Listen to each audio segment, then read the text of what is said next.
you're actually hearing the vibration of the sun. It almost has a warmth to it.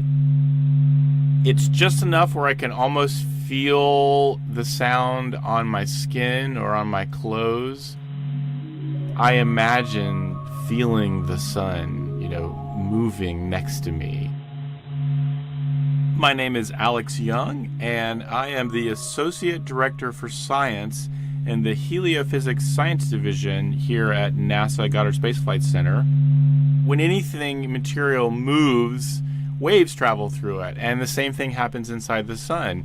And these waves are traveling, bouncing around inside the sun. And if your eyes were sensitive enough, you actually could see this jiggle. But what scientists have done is they've taken that jiggle and turned it into sound, into a sound that we can hear with our own ears. The sun is vibrating at lots of different frequencies. And one of the things that's pretty cool about that is we can use those vibrations in the sun to look inside the sun. We don't have straightforward ways to look inside the sun. We don't have a microscope to zoom inside the sun.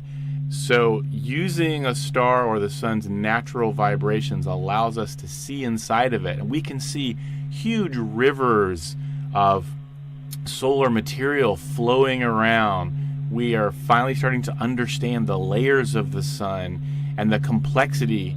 It's really cool because all of this complex motions inside the sun are in fact what generates magnetic fields inside the sun. And those magnetic fields float up to the surface and give us sunspots. And those sunspots give us solar flares and coronal mass ejections, this whole thing we call space weather. So all of these things are connected.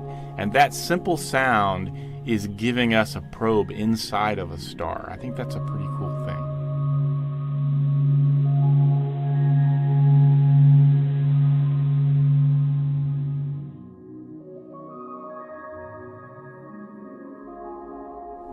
The dynamic imagery and sounds of the sun are on display at the NASA Goddard Visitor Center in Greenbelt, Maryland. Solarium is an immersive art installation that transports visitors into the heart of our solar system. This story was produced right here at Goddard by Katie Atkinson and Michaela Sosby. The sounds you heard in this piece were sonified by the Stanford Experimental Physics Lab. The data comes from the Solar and Heliospheric Observatory, a collaboration between the European Space Agency and NASA.